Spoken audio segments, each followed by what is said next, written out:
the What Bitcoin Did podcast.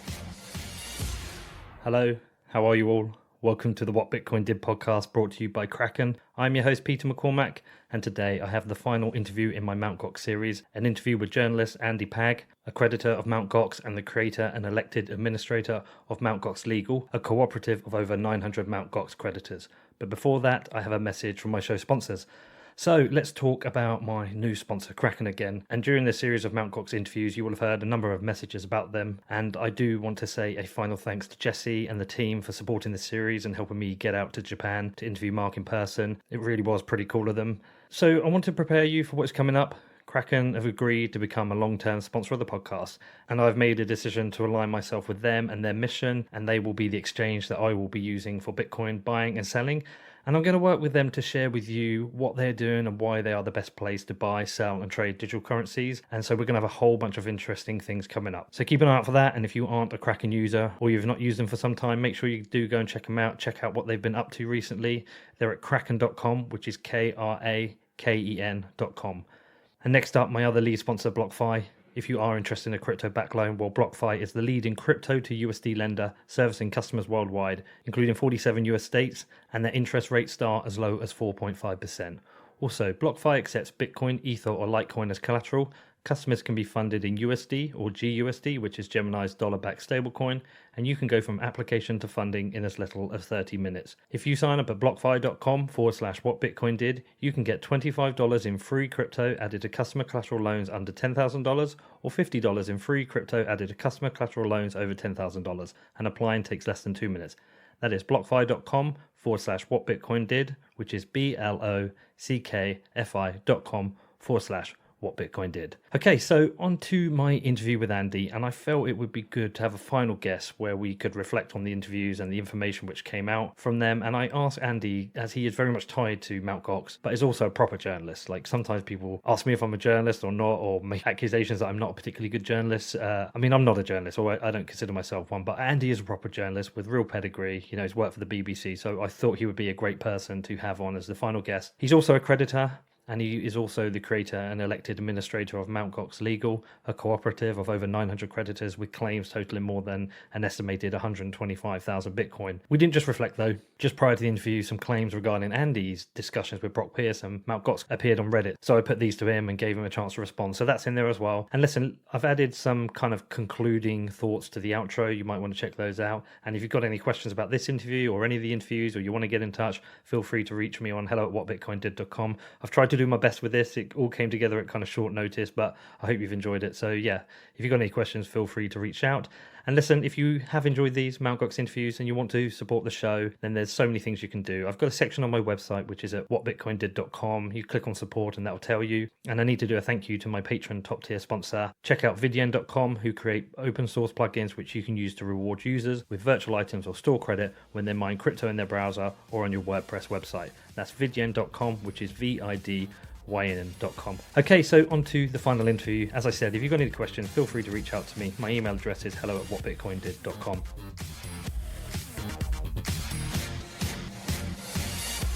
Hi there, Andy. How you doing? Very well, very well. Thanks very much for inviting me onto your podcast.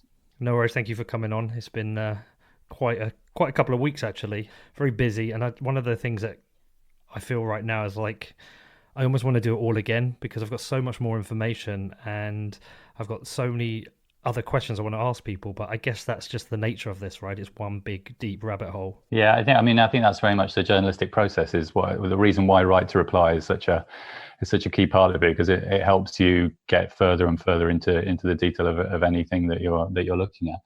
Listen, I just, before we go any further, I've said this to you privately, but I just want to say it publicly on behalf of Mt Gox creditors everywhere. Thank you so much for having put so much work and done such a comprehensive job over the last week of putting these podcasts together. I think for a lot of creditors, they'll be getting a lot of new information, and I think for almost every creditor, there's something in here that they're learning for the first time, and that's a really, really valuable thing that you've done. So big thank you. Oh, wow. Okay, well, let me ask you something about that then, actually, because I've not thought about it in that level of detail, and I've assumed all this information is out there, but I'm guessing it isn't. So what has this done for the creditors that wasn't publicly available before? I think a lot of what's been covered is out there in different little pockets, and I think probably people have sort of selectively chosen to see some bits and disregard other bits. But I think the interview you had with Jed, I think you got some really eye-opening stuff. I spoke to Jed around, I'm just trying to think when it was. I think a little bit before Christmas. And I was interviewing for an article in the Sunday Times, and he told me some things which I thought were a kind of an admission of guilt, or certainly, leaves him open to questions about his role in that. And in the end, the article that I was writing, I didn't really get a chance to go down that road with it. But I think, he said similar things to you. I think he's a little bit more guarded. Probably kind of having had time to reflect on what he said and kind of reassess it. I think he was a little bit more guarded, but still, nonetheless, I think the thing that struck me about that interview is that I think there was some potentially some admissions of liability there, which haven't been in the public domain before. Yeah, I guess there were, and I hadn't really overthought it at the time, because when I did the interview, that was prior to all these other interviews. I was in San Francisco. Somebody made an introduction, said, did I want to interview Jed? And I said yes. Just wanted to find out a little bit about the background to Mt. Gox. I tried to get the interview with Mark about a year ago, and it never happened. And then, so we did the interview, didn't think about it too much, got back to England, and then some stuff started to come out in the press again. So I reached out to Mark. He said yes. And then I kind of thought, well, let's see if I can get a few people together to talk about this. And it's just kind of all come together very quickly. I almost haven't had enough time to research. So I talked to you about my Brock interview that's going to go live later today.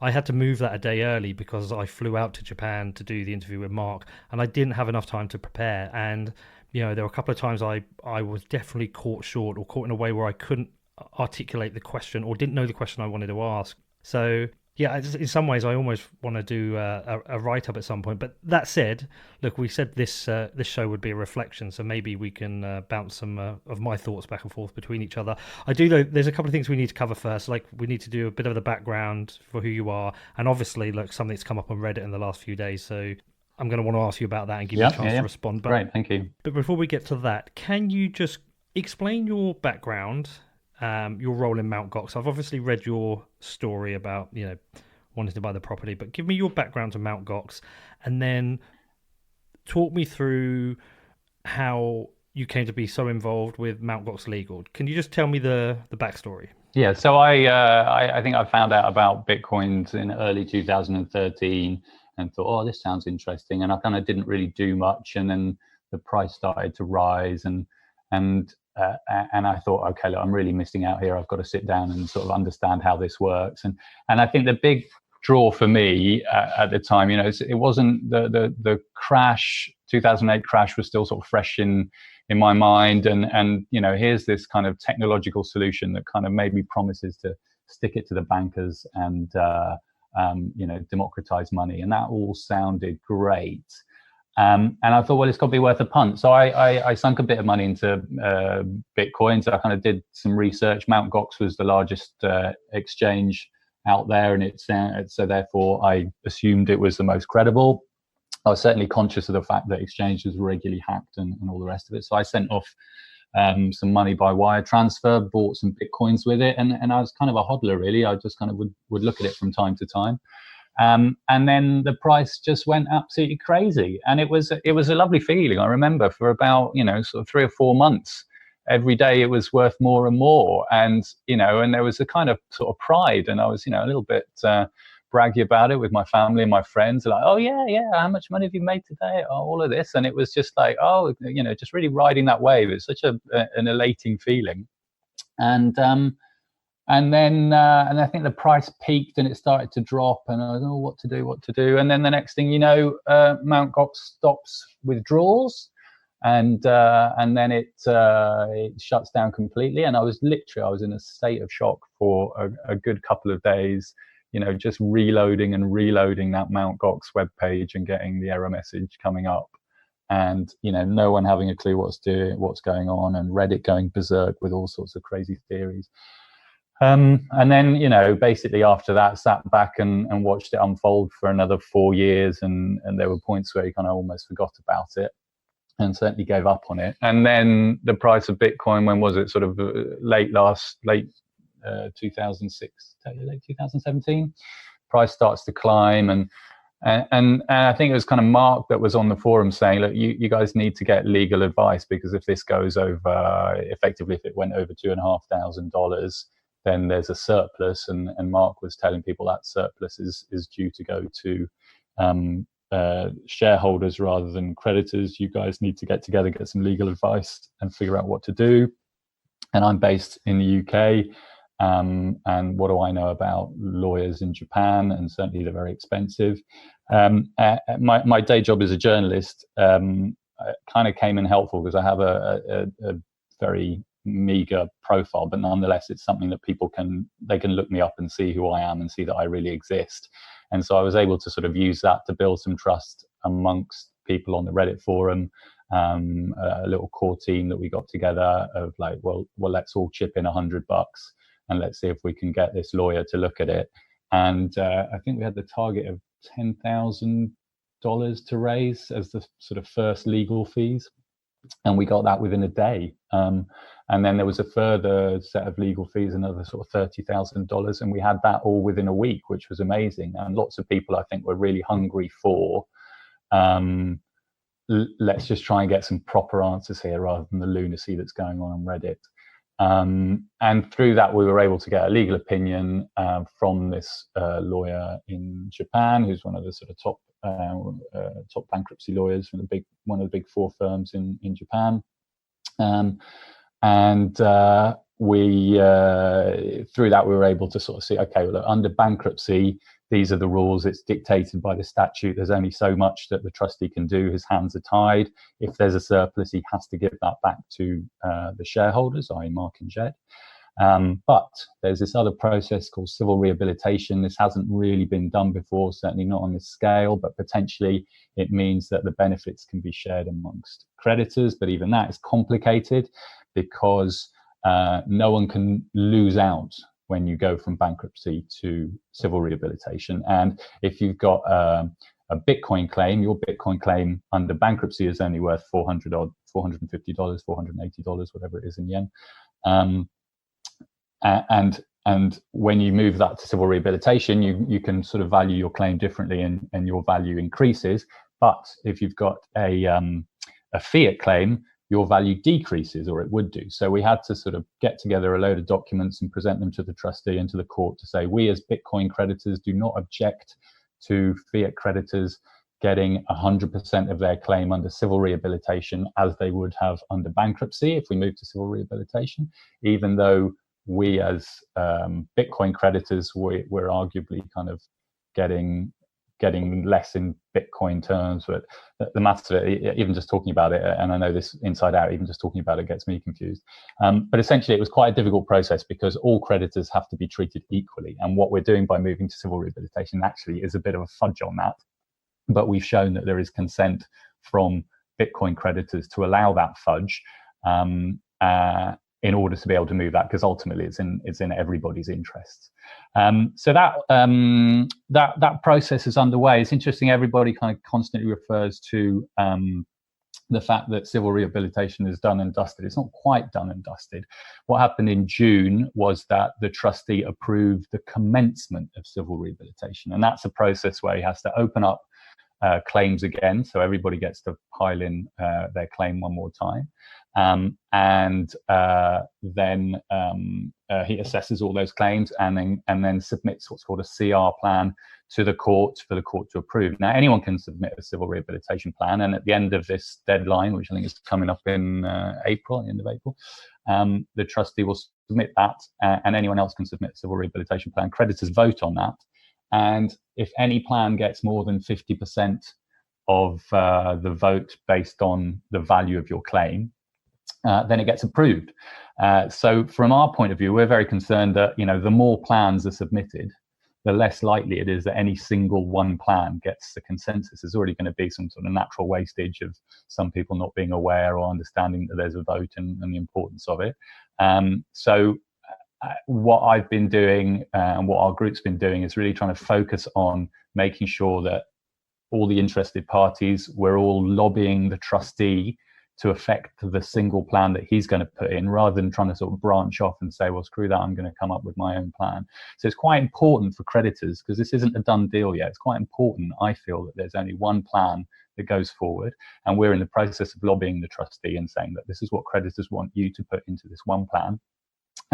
So that when the time comes to vote, there isn't any confusion, and we don't end up not having a civil rehabilitation plan approved, because in that case we go back to bankruptcy, which means that instead of getting a percentage share of all the assets, we as Bitcoin creditors only get $485 per Bitcoin.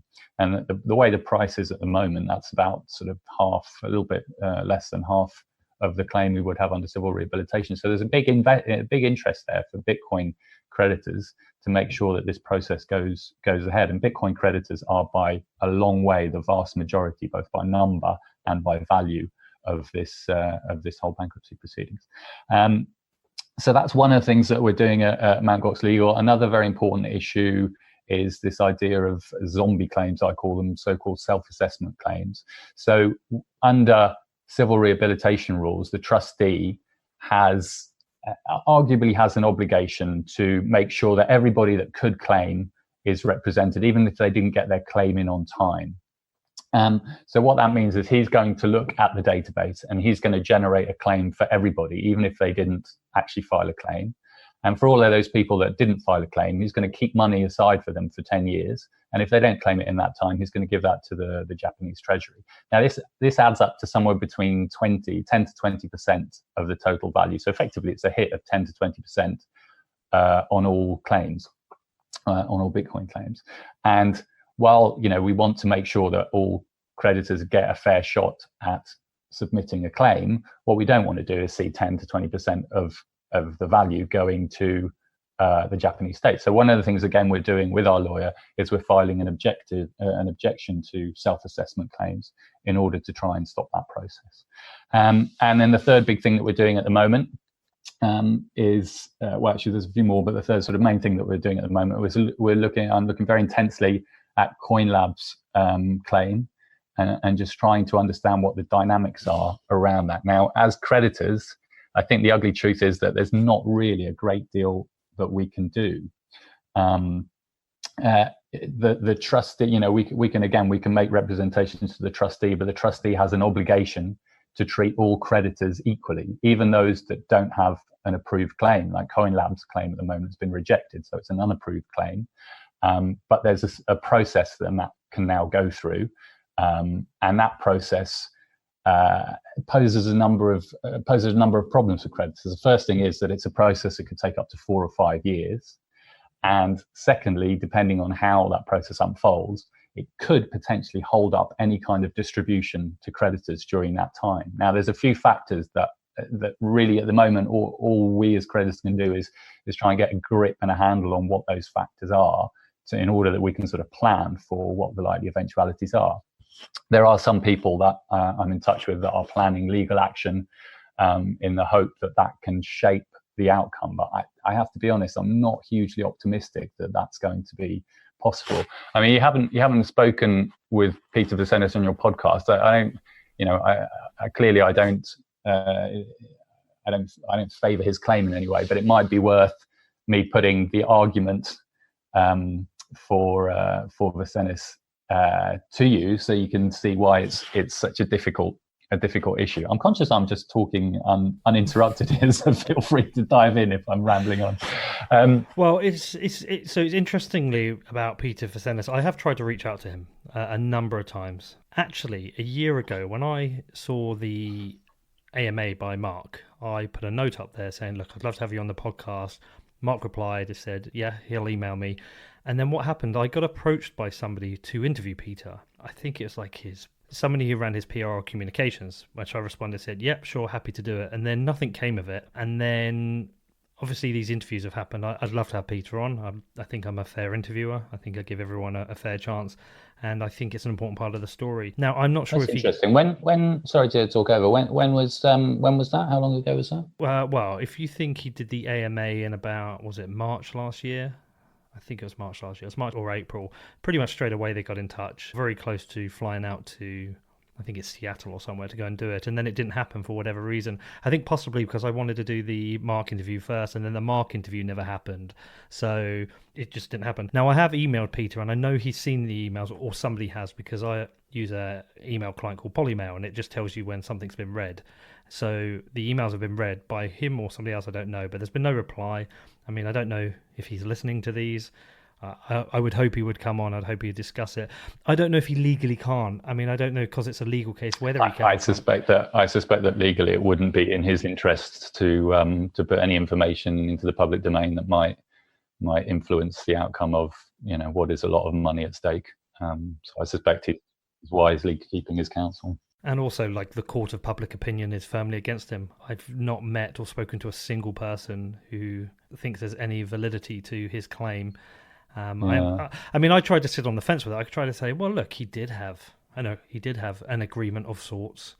Okay, he didn't have his money transmission license, but he did have an agreement of sorts. I don't know the details of what happened at the time. Yeah, I think you're absolutely right. That is the court of public opinion, and that is very much the received wisdom. And so I've been trying to look at it to get a bit more detail, and I think on balance that's probably the right position. However, what's worth knowing is that Peter Vicenna's lawyers are contingency-based lawyers. So they've looked at this case and they've decided, look, there are some elements here that are winnable, and we are going to invest our time and effort into that. And they wouldn't do that if they didn't feel that there was good grounds. And there are a couple of elements that they probably think are winnable. One is that there is a liquidation damages clause in the contract, which basically says if you walk away from this contract, you have to pay the other party $50 million. And that's in the contract to act as a deterrent for people walking away. And liquidation damages, typically the way they're adjudicated in US courts, this is what I've been told, is that you put in a massive number in the contract, but actually when it comes to fighting over it, the judge will say, well, clearly, you didn't really lose out 50 million and you get this much. But in fairness, it is in black and white, and it is a contract that everybody signed, and that liquidation clause is in there. And it may be that the Japanese lawyers kind of look at that in a slightly more literal sense than they would do in a US case. And then there's a second aspect to their case, which is that there were fees, according to the contract, as I understand it. According to the contract, there were fees due from US clients, which Mt. Gox never paid to CoinLab, and so they probably feel that is another winnable aspect. Then there's a whole load of other guff, which is Peter Vicenna's wanted to set up a Bitcoin exchange, and curses if it hadn't been for the day he met Mark Carpellas, he'd be the guy sitting on top of a business as big as Coinbase, and therefore Mark Carpellas, or brackets Mt. Gox, owes him that. That's pretty speculative, to put it mildly, but that's the bit of the claim which ends up rolling into $16 billion, which is just an obscene amount of money. Well, Coinbase isn't even worth that.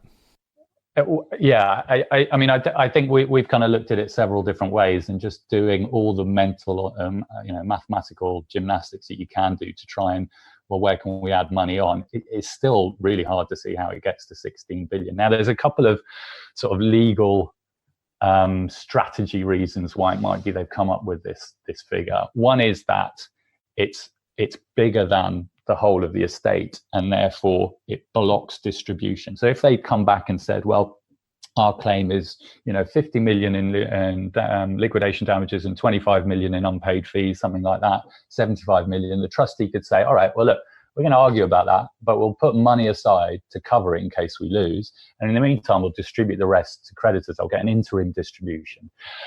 But having come back and said we want 16 billion, the trustee can't put 16 billion to one side because there's nothing left. So it makes this case the priority, and it means that nothing else can move until this is dealt with. And there's a there's the process that's going to happen, excuse me, in Japan, is that first of all they submit a claim, which they've done, and the trustee looks at it, that gets rejected. Then they go to this process called assessment, and I think it's a little bit like arbitration, and I think there's a sort of third party that oversees the process, not really adjudicates on it. I'm not quite sure how it works, but they were a fair way through that under bankruptcy, and there are documents in the public domain that relate to the relative cases, at least partial documents that relate to the relative cases they were making.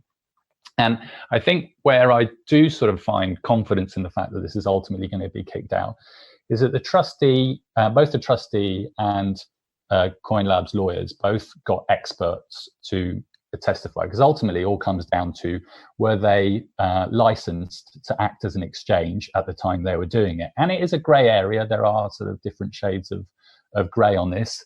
It was at the very early days in Bitcoin, and there wasn't really regulation firmly established around it. And the trustee, what gives me sort of confidence is that the trustee, his big fear in all of this is taking some sort of misstep, which then at the end of it all comes back to bite him on the arse. So he is taking a very cautious and neutral approach. So the expert that he's got, I'm assuming that the brief he gave that expert was, look, just give me the clear-cut idea of what was going on here. And that expert comes back, he looks at the facts, looks at what CoinLab had done, the agreement, and he says, look, based on this, there were all these states where they should have been licensed and they weren't. There was federal rules governing this, which they didn't comply to, and they were a long way shy of the mark. I'm paraphrasing. You can read it for yourself. It's online.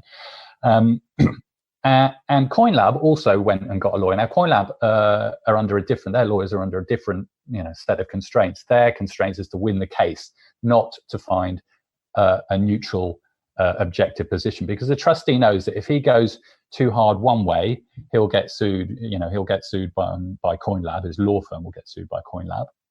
He personally, I'm talking about.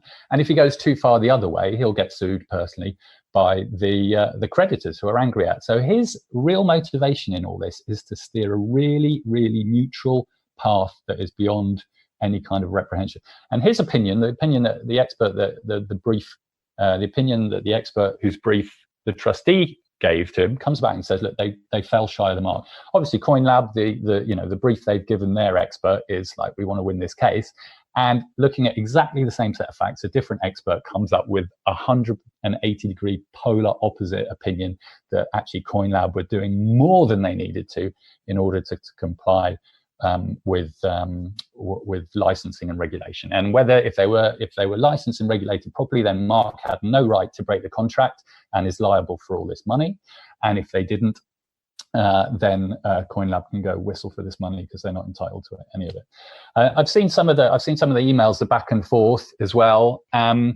It's interesting. I've heard your interview with Mark. I've met Mark a few times. I email with him, pretty regularly. He's a very helpful source of information at times, but he's also can be quite awkward, and you can get the sense that he is helping you up to a point, and there are things that he's holding back, and sometimes it's unclear what the motivation for holding that back, or if indeed he's holding that back. And it can be quite a frustrating process working with Mark. And it's quite interesting reading through these emails between Vincennes and CoinLab, that you get a sense that actually, here's Vincennes, he's trying to set up this business, and he's kind of being frustrated a little bit by that sort of approach that Mark has to business.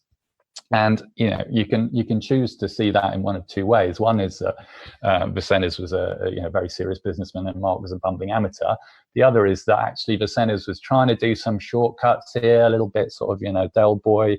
We probably need to get licenses, but we can probably get away without them.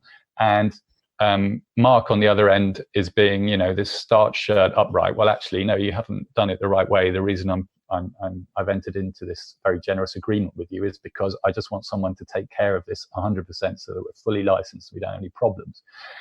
So there's two ways of looking at it. Ultimately, what's going to happen is it's going to go into that assessment process. At the end of that assessment process, if they can't, this arbitration process, if they can't find any common ground. Maybe that requires reaching a settlement. Maybe there's some other solution. I don't know. Then it goes to litigation, and it can go through 3 phases. The Tokyo District Court, the Appeals Court, and the High Court, and all of that could take years. Now there is a sort of saving grace here, which is that after this arbitration process, if they want to take it further, they have to pay court fees, and those court fees are sort of proportional to the size of their claim. So if they turn up at court and say, yeah, we want to claim for the full 16 billion, then actually their court fees are quite high. They're in the sort of tens of millions of dollars. So they have to be pretty sure of those arguments in order to proceed any further. But they might at that stage say, well, look, let's drop this pie in the sky stuff and let's just stick with the stuff that we can win. And that reduces their claim potentially down to a much more affordable, inverted commas, size, to the point where the trustee can say, all right, well, again, I'll ring fence that money in case we lose this. And in the meantime, I can distribute money to creditors. So there is a hope that this process will lead to a situation where CoinLab are once again fighting this out like they were in the bankruptcy, but they're not holding the rest of us to ransom while they do it. Well, one of the things I suspected or kind of thought about was perhaps a settlement they would be happy with is the CoinLab to hold on to the 5 million that they allegedly owe back to Mt Gox, because admitting no fault at all would require that money to be repaid, and that's not a small amount of money. And I wondered if that's part of the thinking too. Yeah, I don't know. I mean, ultimately, that's a decision that's going to, if a settlement does come up, it's going to be a decision that the trustee will take on behalf of creditors. Interesting. I think a settlement like that for monies paid is going to be quite difficult, because CoinLab's lawyers are contingency lawyers, and they're requiring a win in order to get paid. And I don't know how much of that 5 million is left. So if that leaves Vincennes wiped out, which, the rumors that I've heard is that he is pretty much bankrupt, or certainly doesn't have this kind of money, then that leaves him with nothing to pay his lawyers. So I think it'd be difficult for him to accept that. I think he needs to either walk away losing or winning something. I think it's difficult. I suspect, I don't know, I'm sort of joining dots that are pretty far apart here, but I suspect that it's very difficult for him to just walk away from this, which is why there are a few kind of people I know of that are sort of planning, or not planning, but they're looking at ways to sort of publicly highlight what he's doing as a way of encouraging to drop it. I'm not convinced that's going to work. And even sort of legal action against him, again, I just think, if I've understood the situation correctly, I just don't see how that's going to work, because ultimately, if he turns around to his contingency lawyers and says, look, thanks very much for all the hard work over the last 2 years, I'm dropping this, they're going to say to him, okay, well, in that case, you have to pay us for the last 2 years worth of work, and where's that money coming from? So right. I don't know that there's a mechanism where everybody gets to sort of do the right thing and come away smelling of maybe not of roses, but at least not of manure. In terms of settlement, just in terms of creditor sentiment, the Mt Gox Legal, which is this kind of organisation, this cooperative of creditors, which grew out of that initial funding round and sharing this lawyer, is now up to over 1,000 creditors. A couple of times I've run polls. I like to think we're a very democratic organisation. I had set up essentially a board of governors, 3 people that oversee what I do, and we have debates and we have polls about different things, and that's how we came up with our suggestions, our outlined CR plan that we've sent to the trustee. But one of the other polls that we ran is, if given the choice between this dragging on for another 3 or 4 years or making a settlement with Vincennes, how much money would you feel is a reasonable amount to make? And there was some people that said, 5 million, 10 million, but on the whole, there's a real sense of anger and animosity about this, and it really does feel like Vincennes is really trying to take advantage of the situation, and we're not going to give an inch, even if it means holding on for years and years. So that's the sentiment of creditors that I read. I don't know whether the trustee would be swayed by that. It's maybe a little bit more sort of objectively level-headed. There's less pride involved. And he might see that, okay, well, if there is an opportunity of paying the senator's legal costs, so it gets him off the hook with his lawyers for a few $100,000 or whatever it is. Let's get this done and dusted and move on. I think that's fair to say that everybody in this story wants it over with. Well, I hope he reaches out to me at some point or another, and I get to have him on and discuss it with him. But all right, well, listen. Yeah, I hope so too, because I don't want to be the only one doing PR for Peter Vaselis. No. I'm not sort of.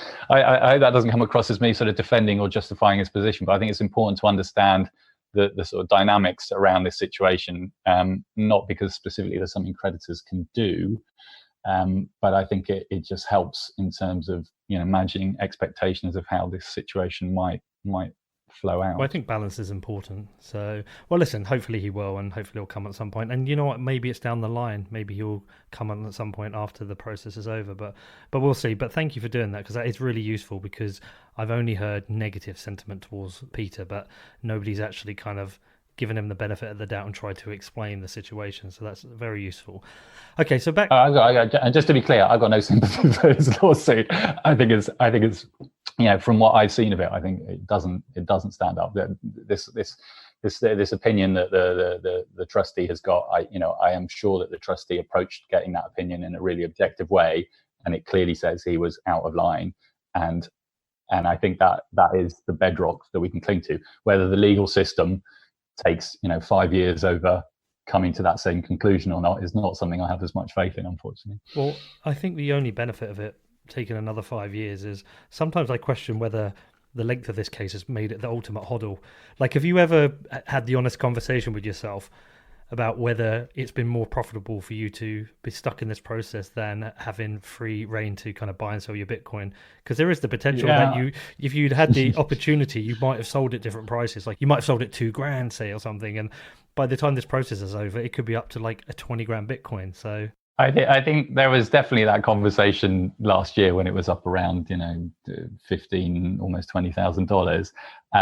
I think now, I think you're absolutely right that in honest moments, we're kind of, there's almost a sort of gratitude for this whole thing. But it's only over when it's over, and between now and another 4 years' time, who knows where the price of Bitcoin will be.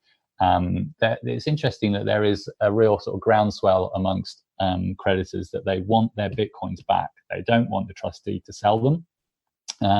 And with hindsight, you could argue, well, actually, that wasn't a great decision, because the trustee was thinking about selling them when the price was up around 10,000, 8,000. That looks pretty appealing right now. And then how much money you've got waiting for you at the end of this process. But I think a lot of people, especially the sort of people that had Bitcoin back in 2013, they believe in Bitcoin and they want their Bitcoin. And also, I think for some of them, there's a whole bunch of dodgy tax reasons and whatever, and personal finance reasons. And people want their Bitcoin. But actually, that's taking on when you think about it, it's taking on a huge risk, a huge kind of future risk, So, but that is the consensus. That is very much the consensus of creditors. All right. Well, listen, there's a bunch more to unpack. Want to talk a little bit about Mt Gox Legal. Yeah. And I want to talk about the thing that came up on Reddit, because I think it's important to get that out there and get that discussed. I'm grateful of the opportunity. Yeah. So before we do delve into that, can you just explain to me what is the legal structure of Mt Gox Legal? What is the structure of the team behind it? How is it financed? What does it cost to run? And how does the group communicate? Yeah, there's no legal structure. Essentially, I mean, from a legal point of view, people send me personally a donation. I spend that on lawyers, and then I report back to people. But, ultimately, if I wanted to grab all the money that's in the account, and there's been, I think, best part of $300,000 over the last 18 months that's gone through that account. If I wanted to grab all that money and disappear off to Mexico, actually, I think it'd be pretty hard for anyone to do anything about it. Not for a minute that I'm entertaining on doing that, but just to explain that there isn't a sort of formal legal structure. It's very much based on trust, and that's worked very well so far. In terms of how we communicate, so we have a forum, and the way that the way it grew up was this: everyone chips in $100 to get this first legal opinion, and essentially to access the forum, it's the same deal. You pay $100 and you can access that forum. And there's a wealth of information and insight on there, which isn't in the public domain. And I would very much like it to be in the public domain. But ultimately, that information has come about thanks to the funds raised by the people who have contributed. And it's fair on them that they have access to that information. If they choose to share it outside the group, that's on them. And then at certain points we've had, I think about 3 or 4 times in the past 18 months, we've had fundraisers where we've needed to hit specific targets to achieve specific things. And at that point, there's a recommended donation amount based on how much we need to raise and how many active users there are. And people can choose to donate or not donate at that point. If they choose not to donate, they don't get penalized in any way. They still get to stay in the forum. They still get to be part of that information flow. They still get to suggest the structures of how the group is managed. And if they donate, it's great. We have the money to achieve what we need to do. So in total, we probably end up getting through around £10,000 a month, and that's mostly on legal fees. I also take a stipend from that because I work full-time on it, and that's something that we discussed with the group. Initially, I was doing it part-time, and then it just became so onerous, I had to actually leave my job at the BBC and focused on this full-time. And it's fair to say there are times that weeks go by where I have to do very little, and there are other weeks where it's pretty hectic. But ultimately, the only way to manage that flexibility, that there isn't another sort of job that I could fit in around this really. And I kind of looked, so I do need to take a full-time stipend out of it. And I think that kind of creates, I think a lot of people accept that that's actually a worthwhile investment, especially split over 1,000 plus creditors. I think some people kind of resent that. And in a way that, that's fine. And if when the fundraising rounds come up, they don't feel that's a fair use of the money, they can either contribute proportionately less or they can contribute not at all. They have that choice to do that. And as you say, on Reddit, this last couple of days, I think there's one, maybe 2 people, I think there's a bunch of IDs that all look like they were set up at the same time, that have been very vocal about, not so much I think about me being paid, but about the fact that I might be biased in some way or trying to engineer the outcome of the group in order to achieve something that benefits me personally in the long term. I can see how there would be an opportunity for me to take advantage of the situation, but actually not really. Everything that we do in the group, everything I represent to the trustee and request a lawyer to look at is kind of dictated by the conversations that come out of the group and the votes and the polls that we have in the group. So specifically, what I think is one of the issues at the moment is that I think there are possibilities, and there may be slim possibilities, but there are possibilities that after CR is all done and dusted and the bankruptcy is dealt with, or even while that's still ongoing, there may be opportunities to make other recoveries. So there may be legal action against people that were responsible in some way, shape or form. There may be funds that are being discovered by law enforcement around the world. And there may well come a time where there is a pot of money that someone says, this was taken from Mt Gox. Who do we give it to? And if at that point civil rehabilitation is done and dusted and finished, there's no body that can take that money and distribute it fairly to all creditors. And then that pot becomes an opportunity for the creditors that have good lawyers and good money and good information. They can swoop in and seize that and say, well, I was a creditor, give some to me, until they get a small number of people get the benefit of that. So and I think it's a conversation that creditors need to be having now. My big concern is that we should have some kind of legal entity that continues to exist after civil rehabilitation is finished, because I think it's important that there is a body that can distribute any fines fairly. Now, that body is going to need to be funded in some way, shape or form. No one's going to do it as a charity. But, it may be that it's just a bureaucratic process. It's just a sort of, I want to say a fig leaf legal entity, but something that, just exists on paper and doesn't really require much in the way of, an accountant to do its accounts once a year or something, a few £100 kind of scale thing. Or it may be that creditors decide, look, we want to pour money into this. We want to have a team of hard-ass investigators going out to every corner of the world, and we're going to spend millions on doing this, or anything on the scale in between. And that sliding scale depends on your appetite for risk and your belief in, how likely it is there are future recoveries. And it may well be that the most appropriate thing is for something to be small. Now, I think some people, there's been this kind of explosion on Reddit, and someone's even gone to the extent of setting up a website to expose the hypocrisy behind what I'm doing, I think. Some people kind of think that I'm trying to engineer the situation because I can see a cushy job for myself, or in some way I can see some role for myself or some advantage for myself in that future body. That's not my intention. I like to think I'm pretty at this point well enough connected that if any pots in the future sort of did come up, I'd probably be amongst the few well-informed creditors that would be able to take advantage of it. So if anything, I actually have an active interest in not having an ongoing body. And it's really horrible. I've just been through a couple of days of just reading some really nasty things. Like some really insulting, nasty things about me on Reddit, which I just 100% don't recognize, and a real kind of misrepresentation of what I've said in the past. And I part of me kind of thinks it's a hatchet job, but part of me thinks, no, actually, look, maybe there are some valid concerns here that I haven't addressed, and it just requires more communicating. And I'm trying to do that now over the next few days with the people. But you know what, Andy? It's a complicated situation. Like, it's so complicated. Like, I've been trying to understand it all, work through everything. There are so many conflicting opinions. There's so many conflicting stories. There's so much information, and sometimes a lack of information or tidbits of information. And then you've got people who are kind of anonymously talking online, and probably people don't really understand maybe how much work you are doing in the background, and maybe you've made some mistakes, or maybe you've not communicated things in the right way.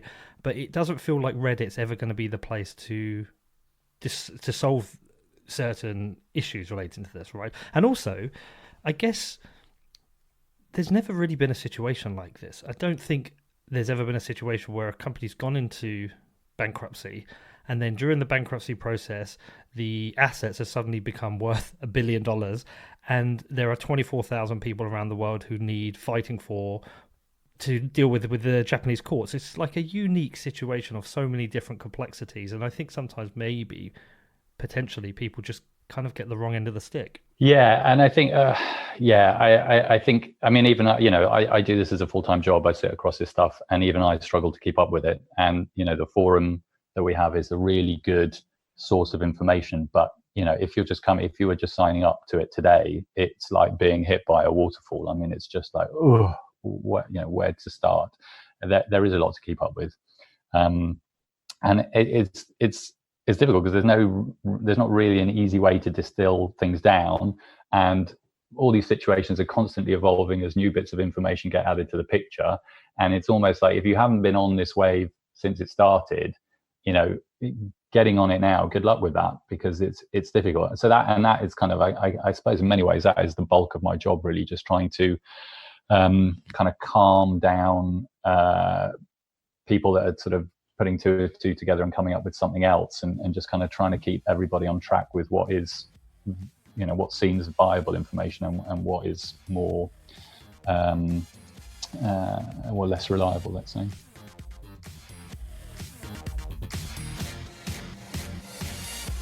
Next up, I talked to Andy more about Mt Gox and my experience of the interviews and my thoughts on the various parties involved. But before that, I have a message from my show sponsors. So, with BlockFi over the last week, I covered a number of different reasons why I'm a big fan of the company and why I believe they are the best company for crypto-backed loans. Next week, I'm going to head out to New York to meet up with the team and find out about an exciting new product which they're going to be launching, which I'll be announcing on the show. But as a reminder, if you are interested in a crypto-backed loan, well, BlockFi is the leading crypto to USD lender, servicing customers worldwide, including 47 US states, and their interest rates start as low as 4.5%. BlockFi accepts Bitcoin, Ether, or Litecoin as collateral. Customers can be funded in USD or GUSD, which is Gemini's dollar-backed stablecoin, and you can go from application to funding in as little as 30 minutes.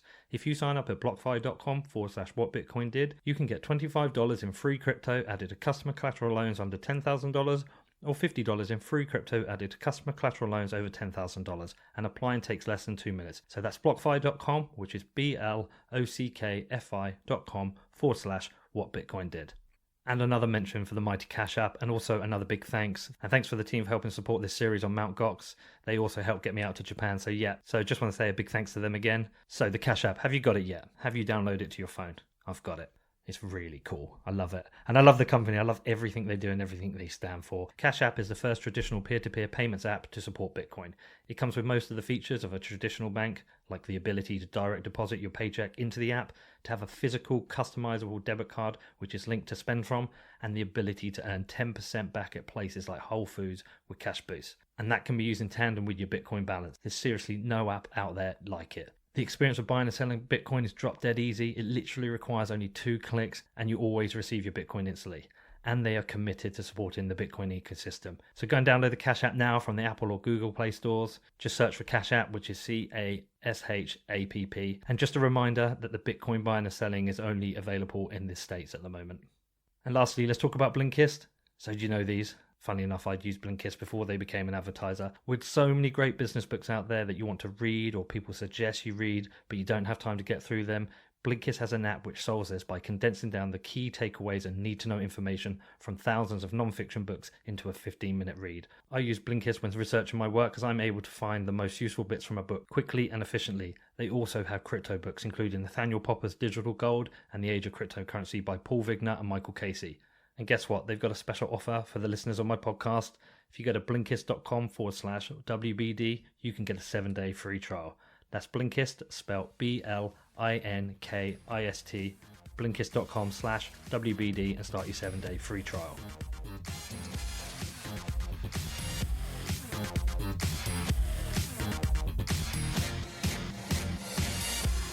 Okay, so a lot of this stuff that came on Reddit comes about from Brock Pierce as well. And obviously I've interviewed him, I've spoken to him.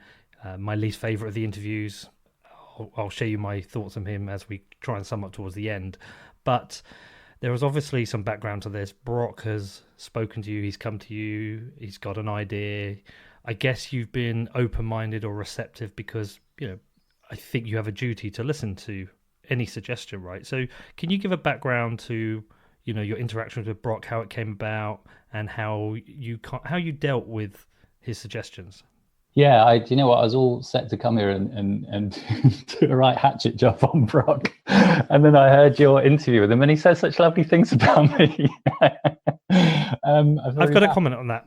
So the other thing is about Brock. I think he may say nice things about somebody if he sees them as a potential ally. Yeah, I think that's absolutely right. Yeah. So when I was with Mark told me, and by the way, I trust Mark to tell the truth on certain things, right? Other things I think he may bend the truth a bit for self-preservation, but he said that Brock came out to Tokyo, met with him, and said, I can help rebuild your profile and rebuild your reputation.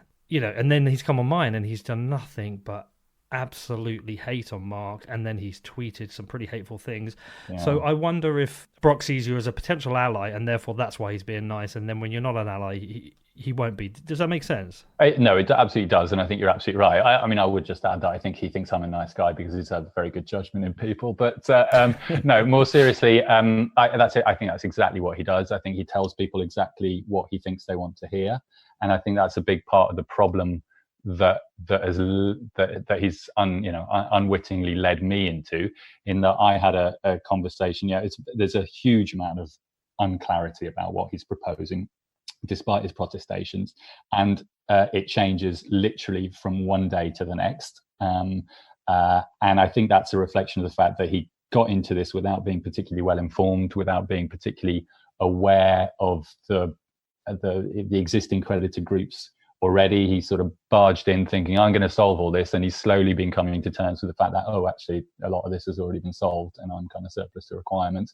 And I think a lot of the confusion is him sort of backtracking and making sense of that.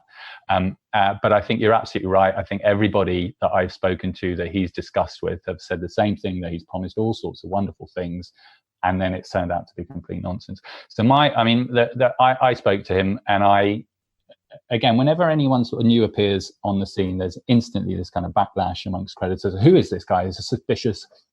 and what their motivations, and they're going to try and rip us off in some way. And I think it's good to have some skepticism about these things. But my approach is, all right, well, let's approach this with a cautious, open mind. Let's see what's on offer. Let's get into a dialogue. And that's worked well in the past when there have been multiple creditor groups that are all vying to do different things. Rather than think of each other as rivals, actually, let's get together, let's have a discussion, let's sort of see what you're trying to do, what we're trying to do, make sure that those things work together and build on it. So I kind of approached Brock very much in that light. And when I spoke to him on the phone, despite all the things that were online, he gave me a very convincing story that, all he wants to do is buy the exchange. That's great. And then there's this kind of other organization that's kind of attached onto him. They're interested in going after recoveries, and that has to be a creditor owned and a creditor managed enterprise, which I think is absolutely right. So insofar in as far as that goes, I don't see any reason to quibble with it. If he wants to buy Mt Gox, ultimately that's between him and the trustee. Go and speak to the trustee, take a pile of cash with you, and buy whatever you want. And he says he's going to give 16% of that to creditors. Well, that just means he's going to buy it for 16% less. All right, fine. If creditors want 16% of a highly dubious business interest, then that's, maybe that's something that the trustee needs to put to them. So that all that part is fine. And, he wants to submit a CR plan. He definitely did. The people I spoke to that were surrounding him, at least, they definitely came to me saying, we're going to submit this CR plan. And it was me that said, look, have you got any Japanese counsel? Do you realize if you submit a CR plan, you risk splitting the vote and then we go back to bankruptcy? Do you realize how risky that is? And actually nothing you're suggesting in your CR plan isn't already on the table and the trustee isn't already aware of. And so then you saw them step back from that. And then literally over the course of the weekend, I spoke to Brock. Yeah, brilliant. This is all going to be great. Everything's wonderful. We want to support the trustees. We're going to give your organization a load of money as well. I'm just working out what the funding is. It's all going to be wonderful. And then over the course of the week, let me put you in touch with the guys that I'm working with on this. This is my close team. And then, the guys that he's working with get into a little Telegram group. And then the first thing they say is, yeah, ultimately what we're looking to do is an ICO on future recoveries. And I'm like, well, actually, there's a huge number of problems with that. Firstly, from a statutory point of view, if I'm a victim of Mt Gox and you give me a Gox coin to make that claim, and I sell it to someone who had nothing to do with Mt Gox, I still have a legal right in a court to say, I was a victim of Mt Gox and I want to share that. So that Gox coin is statutorily, I just don't see how that could work, because you'd have to have this across, global jurisdiction. I just don't get how that would work.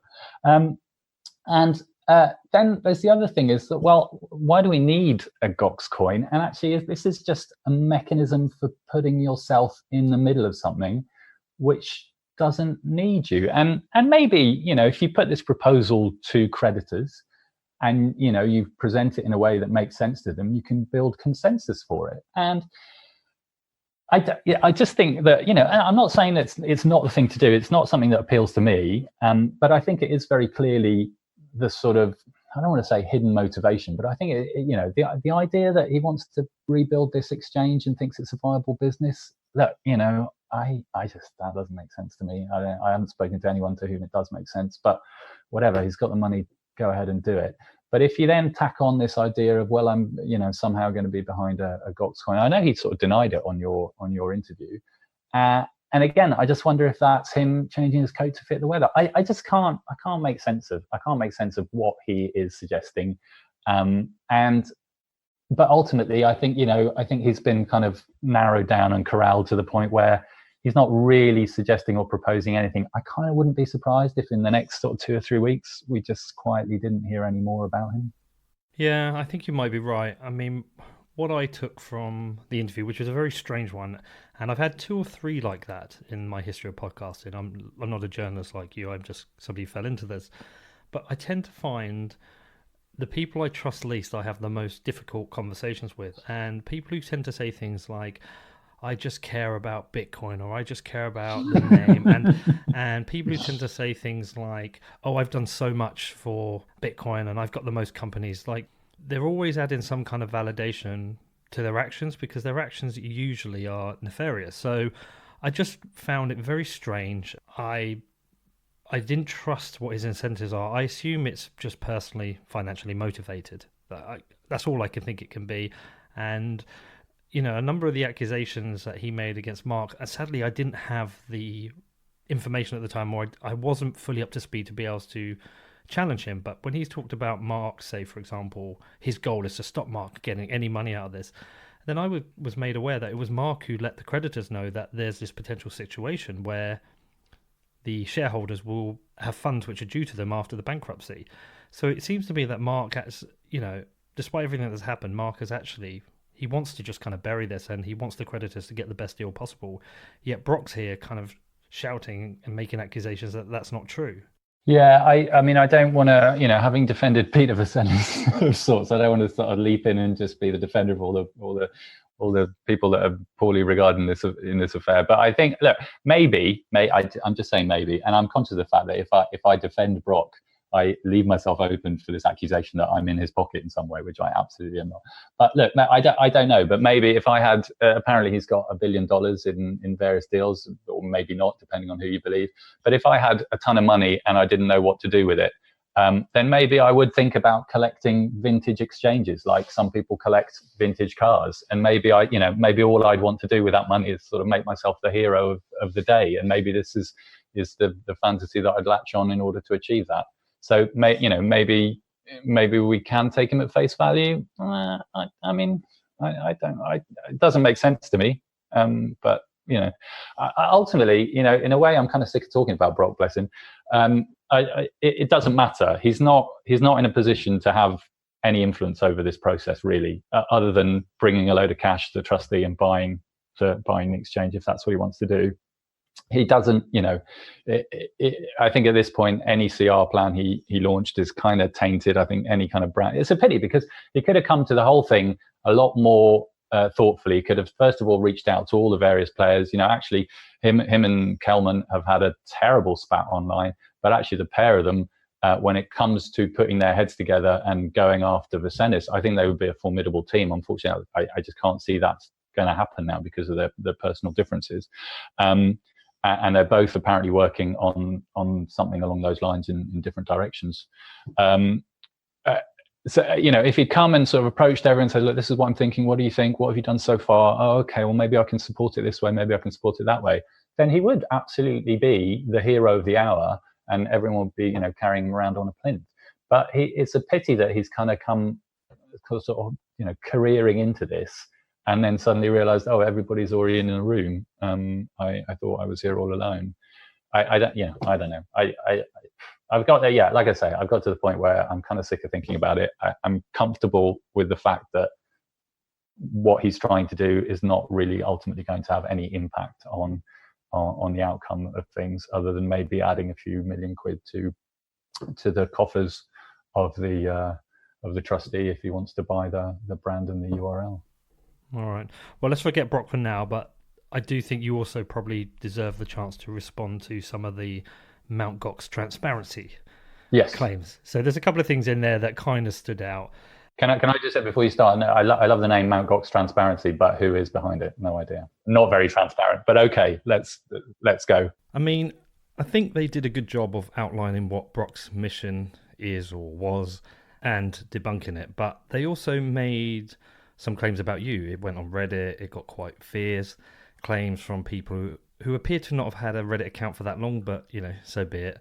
But there were like 2 or 3 that really stood out to me that I think need answering. So firstly, that there would be a significant injection of money into Mt Gox Legal.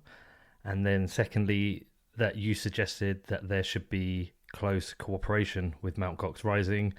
And I think the biggest claim is that without the money, your income would dry up by the end of March, and that you wanted to organise a meeting with the lawyer, the trustee, and Brock Pierce. So if you take these on face value, they are some quite substantial accusations. So do you want to give your side to this? Yeah, should we go? Do you want to throw them at me one at a time? I'll go through them. Let's start with the claim that you suggested that you should go into cooperation with Gox Rising. Well, after the conversation I had with Brock, he's like I say, he's telling me everything I want to hear, and like, okay, well, they seem pretty much aligned with what we want to do. It's not as frightening as we thought. and he's saying that he's going to bring a load of resources to it. And, we as creditors are stumping up money for this. And, why not sponsor Mt Gox Legal, or, find some way that they can financially support us to take the burden off creditors. At the moment, we're doing a fundraising round because we raised enough money to reach the CR deadline, but then the trustee moved the CR deadline forward 2 months. So we're kind of short for 2 months. And at the moment, I'm reluctantly having to go back to creditors and say, you remember how I said last time was the last time I was going to ask you for money? Well, I need some more money. So, here's maybe potentially a neat solution. Clearly, not going to get into anything like that with him without being 100% clear around, what the limits are. And sure enough, within a weekend, that whole idea has fallen apart. And it's, it was, with hindsight, a non-starter. But there was never any, I think the suggestion is that I was going to endorse something that was a bad idea for creditors because it personally made sense for me. And I even if I wanted to, which absolutely I don't, but even if I wanted to, the forum that we have has enough checks and balances that I wouldn't be able to. So when we set up, I established a board of governance. So I asked for volunteers. I think we had 5 or 6 volunteers that identified themselves publicly and said, this is who I am, which is something at the time, even now people don't want to do because they worry about their claims being hijacked. And, these are my credentials, and I volunteer to be board of governance. And then people voted on who those people are. So they're not people I selected, they're people that the group selected. And every week, every kind of couple of weeks, or whenever we need to, I have a phone call with them. I give them an update. I share with them the things that are kind of off the record that I can't share more publicly with the rest of the group. And they have a very clear idea of what's going on. And if they ever feel that I'm in a position where I'm compromised or I'm not acting in the group's interest, they can call to the group and say, look, we need to replace Andy because this is what's happening and we need someone else to be our coordinator. And likewise, if I come to them and say, oh, look, everyone, Brock's going to give us $50,000 and all we have to do is get behind his plan. I know it doesn't really work for creditors, but come on, it's $50,000. There's just no way that the people in the group do not have the critical thinking abilities to see through a plan that does not work for creditors. So there is no way that was a situation that was ever going to happen. And then the second claim is that your income will dry up at the end of March. But I guess that has been a pressure you've had all the way through this, right? Yeah, I mean, it is. I think there's the ugly truth is that, we're all essentially waiting for a windfall, and we're all going to hopefully at the end of this be, quite well off. But the idea that, and there is a sort of sense of injustice about the fact that we're being deprived from that, and that the right thing is that we are entitled to that windfall. And with that, I think for some people comes this kind of resentment that there are any financial barriers between where we are now and getting that windfall. And that somehow, people like lawyers, like me giving up my job to do this full time, like somehow they are entitled to that service because they've been hard done by thanks to this theft. Ultimately, no one is going to help someone in our situation unless we pay them for it, really. And it may well be that there are volunteers amongst the group who would do what I want to do for free. I'm 100% open to them stepping forward and saying, look, this is who I am. I think I can do this job for free, and I think I can do it just as well. I'm more than happy to arrange a handover to them. I can go back to my job at the BBC, or I can go back to my other journalism work. That's not a problem. So I'm not. It kind of feels like this idea that I'm somehow hoarding onto this little fiefdom that I've carved out for myself. The structures of the group, very purposefully, are such that isn't the case. We publish our accounts on the forum. They're there for everyone to see, so they can see exactly how money is being spent. And then the last one that stood out was the claim that you're trying to organise a meeting with the lawyer, the trustee, and Brock. So again, when I was talking to one of Brock's team, and Brock's kind of distanced himself from this guy called Oliver Wright, who is a lawyer, and he, I think, is the sort of driving force behind the idea that there are lots of opportunities to recover losses by suing people that were somehow involved in the process and peripheral to Mt Gox at the time. So Oliver told me that while they were in Japan, they were going to go and try and have a meeting with the trustee. And I thought, well, it'd be really interesting to know what they're saying. And I suggested to Oliver, who I suspect at the time and still now probably doesn't have Japanese counsel, I just said to him, well, would it be all right if our lawyer came as an observer to what you're doing, to help build trust, so we can see what you're doing and build some transparency. And to my surprise, I was expecting him to say no. To my surprise, he said, that'd be fine, that'd be cool. And then the meeting never happened. And clearly our lawyer would have been there representing us. But I think the concern is that the people behind Mt Gox Transparency, the person behind Mt Gox Transparency, thinks that somehow our lawyer being there would have given the trustee the impression that Oliver Wright was appearing with our backing. I mean, I think, clearly that's not the case. Our lawyer is savvy enough to represent our interests and make it clear that they are, and I had this conversation with our lawyer that we are not endorsing what they're doing. We're just interested in what they're doing. So, again, it's the idea that somehow I'm giving our resources to Brock. That's absolutely not what was going on. It was part of the process of getting a clear understanding of what Brock is trying to achieve. And unfortunately, it's been misinterpreted in this way that somehow I don't know what the implication would be, really. I don't know what I could be doing that was malevolent there. Somehow lending the weight of the group to Brock's approach to the trustee, I suppose, is the accusation. But I think, clearly that wasn't my intention. I've emails between me and our lawyer laying out that that's not why our lawyer would be going if he was. As it turns out, I'm pretty sure the meeting never happened. Certainly if it did happen, our lawyer wasn't there and wasn't invited. I don't think there are any plans in the future for that to happen. I'd be surprised if Brock Pierce is even aware of this, because I don't think that he and Oliver Wright were particularly good at communicating. So if the fear is that I'm lending our lawyer to give credence to Brock's approach to the trustee, then that was 100% not how this was framed. I suspect this isn't the last time you'll see something on Reddit accusing you of certain things, but it's good to hear your response to that. Yeah, listen, I'm just on this. I was really looking forward to doing this podcast, and I'm really grateful for the opportunity to kind of respond to this stuff, because it is hanging over there. I mean, if you're in this small little incestuous world, it's creating a big stink. But it's a real pity that our time is kind of tied up discussing this. I think ultimately, this is the work of one, maybe two very disgruntled people, and I really don't understand why they're disgruntled. I think they feel like somehow I'm taking advantage of the situation and their money is being wasted. And whoever it is, I would ask them to reach out to me. My phone number is readily accessible on my website. Give me a call. Let's go through this calmly. But to set up a website and then to create 3 accounts on Reddit and do a hatchet job, the people that know what's going on can see straight through it. B, the people that don't know what's going on just end up feeling confused. And there is only really one creditor group, which is Mt Gox Legal, that represents a large body of creditors, and is really, clearly I'm going to say this, but is actually really doing some valuable work for creditors' interests.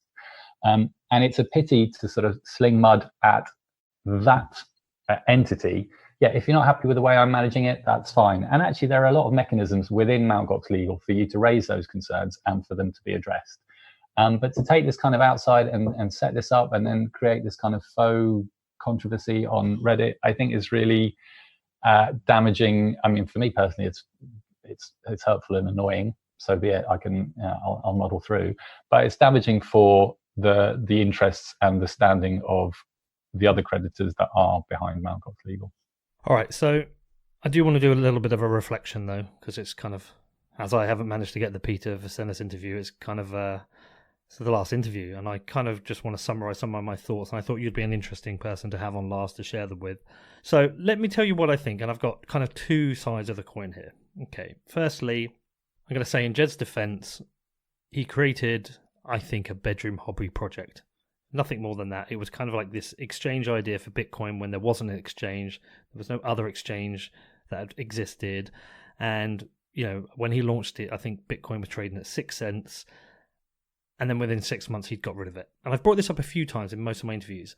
I think a lot of people look back at Jed's time, but they do it through a lens of having experienced a 20 grand Bitcoin and experienced like a market worth hundreds of billions.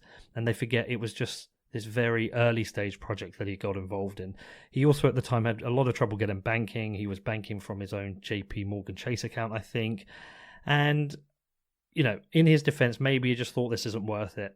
And that's the bit of defense I give him. Then I look the other side and think, well, you handed over something that was clearly broken and clearly in a mess. Whether or not it was all innocently done, if you've broken a law, you've broken a law. If you're operating insolvent, you're operating insolvent. So I kind of have split views on Jed there. How do you feel? Yeah, I absolutely get what you're saying. I thought there were a couple of things that were really telling in the interview you did with him, which again I thought was excellent. I think the fact that he kind of describes this startup, you ask him, was it operating at a loss? And I can't remember exactly what the wording was, but he kind of admits, yes, it was operating at a loss, but it was a startup. Startups are always at a loss. That was the kind of mindset that he was getting across in that interview. Like I say, I'm paraphrasing, so forgive me if I'm a little bit wide on the wording, but I think that's really, really telling. And I think that's true if you're a .com startup who is using investor money, and investors have given you that money knowing there's a risk that you can fail and that you're going to be, hot-footing it with juggling money left and right and center. But I think that's very different if you're taking money as an exchange and you're saying, I'm holding on to your money, I'm not investing it, I'm just holding it while you trade it, and then I'll give it back to you. And I think to start fiddling with that kind of investment is a very different thing. But I thought it was really telling that in that interview he didn't seem to make that distinction. And I think that's just a kind of window into the attitude. Yeah, at the time it was all small scale stuff, but you know what? I'm trying to think of a silly analogy, but if I'm driving my car and I make a silly move that's just a tiny little wiggle of the steering wheel, then I can send my car veering off and cause a lot of damage. And ultimately it's my fault. So we're all kind of responsible for the actions that we take, even though sometimes those actions have huge consequences and we didn't intend them to be huge. Ultimately, I really do think that there's a big question over this missing 80,000 bitcoins, and I think there's definitely a question to answer about Jed's liability for that. At the time, it's interesting, when he spoke to you, he said, "Oh, they're only worth about 30,000." When he spoke to me, I think they're closer to 60. I think he came out with a very specific figure, $67,000, and I think he's trying to downplay the value of it. And by today's standards, $67,000. I'm sure if he could make this go away for $67,000, he'd pay that in a minute, I'm guessing. But the way it's really interesting. If you read the contract of sale, which I've looked at in a great deal of detail, it describes this kind of moment in time where the contract starts. And at that point, what the contract says is that you tally up all the assets and all the liabilities, all the accounts that Mt. Gox has, and that is the amount that Jed will give to Tabane, because the contract is between Jed and Tabane, not Mark, although Mark owns 100% of Tabane. And then what happens 2 days later, this hack appears, or this money disappears, or these bitcoins disappear rather. But ultimately, the way the contract's written, the accounting for that is 2 days earlier when that money is there. And so that is all part of the funds and pools which Jed owes to Tabane. Now, he never gave that to Tabane, and Tabane's always been short. And there's an argument that you could make, which is, having set Mark up with an exchange that is short of funds, that meant that the only way he could get through was, ducking and diving, not regularly checking the accounts, because he didn't want staff to become aware of the fact that there was this historical shortfall. And as a result of that, then the hack was allowed to, this hacker was able to drain everything out of the exchange. Now, that's maybe a kind of, some people would think of that argument and say, well, that's a step too far to say Jed lost this money at the beginning. In fact, Jed says this, it's a step too far to say this money went at the beginning and somehow it's my fault that the situation was set up, that Mark then lost the rest. If Mark had run the exchange better and he'd been across the security issues, then it's not fair to sort of put 100% of that blame on these missing 80,000 bitcoins. But I still think there's a question here over the fact that Jed still owes Tabane 80,000 bitcoins, and I think what was really interesting about your interview is that there's nuggets in there in which it almost seems like he's admitting liability to that. Yeah, the 80,000 is a very strange one, because I can't seem to get an accurate picture of where in the timeline it happened, because there's kind of this handover period where Jed still has like an admin control or controls over certain bits, and Mark has controls over certain bits, and then the 80,000 goes missing during that time. I'm not going to make any kind of accusation or conjecture. I've spent quite a lot of time sort of building trying to build as accurate a timeline as possible based on different bits of information from different places, and it looks to me like they agree the sale actually a date. So they have a conversation, this chat conversation, when the Bitcoins are missing. And tellingly, again, it's Jed that informs Mark. It's not Mark that notices these coins, which kind of, again, gives you the sense that Jed has custody over these coins. He's still the custodian. He still has charge over them. And during that conversation, they agree that the start of the contract will be from a few days back. So it's before these coins went missing. And when you read the contract, it says at the start of the contract, you figure out how many Bitcoins, how much cash, and how much debt to each of the account holders you have. And that is what you're handing over. So that is what Jed was due to hand over to Tebay. Then it went missing and he never handed it over.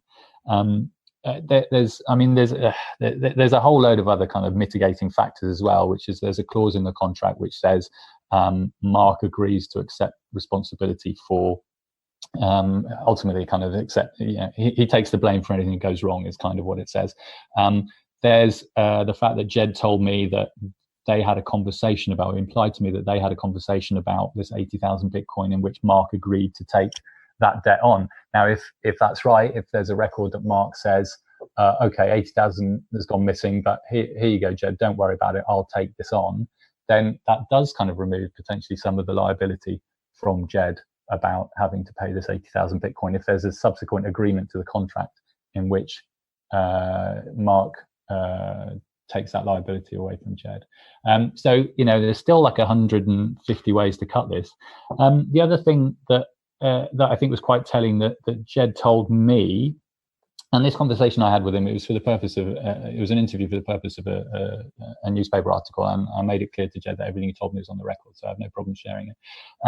But the other thing he told me was that the hack happened when there was, due to the server being rooted. So the exchange was on a co-located server, which again, you think at today's standard, you think, what on earth are you thinking, putting a Bitcoin exchange on a co-located server, which, is essentially terrible security. So that machine was rooted, but I said to him, well, okay, well, whose responsibility was security and whose responsibility was protecting it? And Jed said, well, maybe I didn't put the right patches on, and maybe I didn't keep up with the patches. And that would kind of fit with that attitude that you picked up on, that, this is a sort of bedroom project. Let's see what happens. Let's give it a try.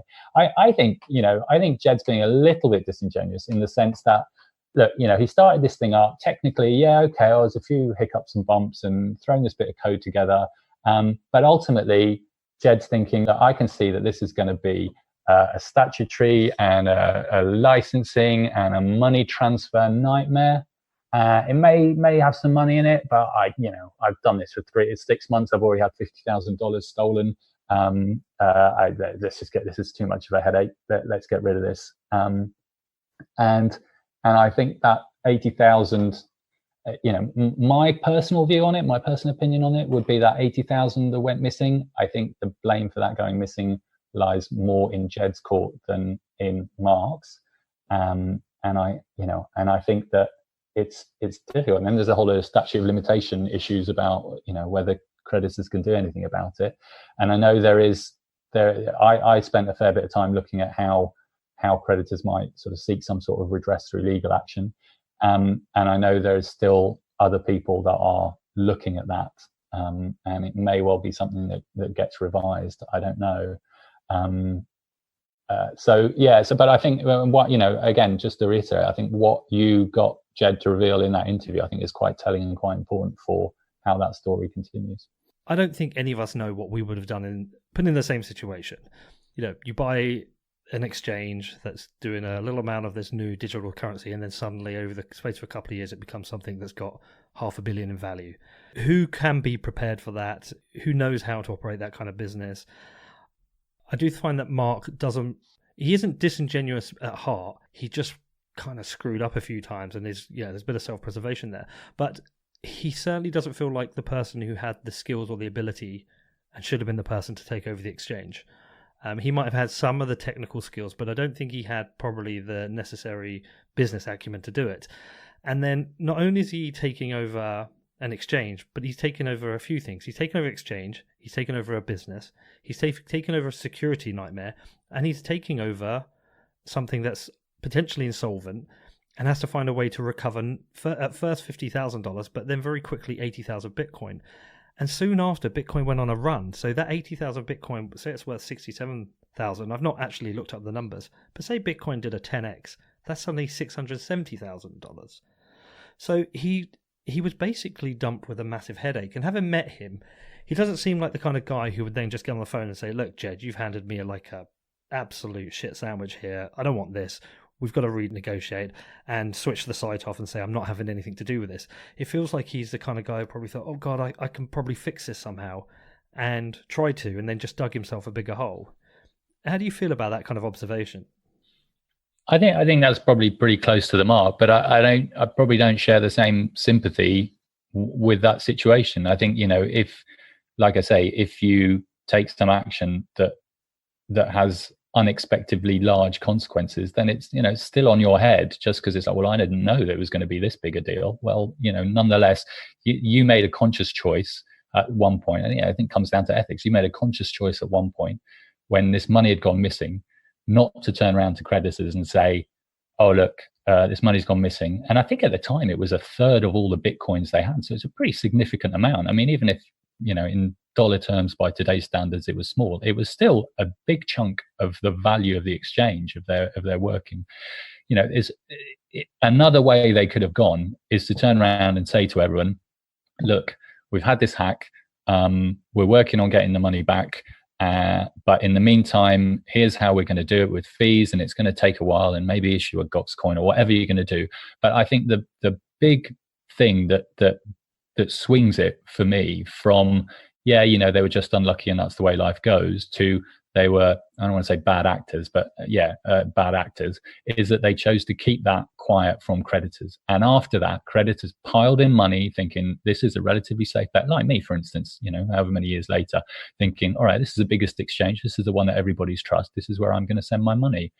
I really think it comes down to that issue, that it's a question of they weren't straight with the creditors. And it may be that if they'd done that, the exchange would have collapsed, and then a load of people would have lost, early Bitcoin investors, they would have lost their money then, and that would have been sad for them. And who knows, maybe now it would just be a much smaller pool of people in this mess. Or it may be that creditors would have gone, well, screw it, Mark, well done for fessing up. And we've been with this exchange, it's the bastion, and we trust you to dig yourself out of this hole. And he could have approached everything in a far more transparent way.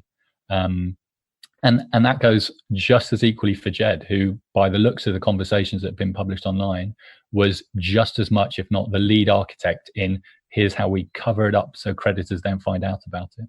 Yeah, I wouldn't disagree with that point, the fact that they should have been more honest. But I don't know what it was like at the time, what kind of fear he had. Maybe he was too worried about doing that, thinking about the impact, or maybe he thought, oh, I can fix this.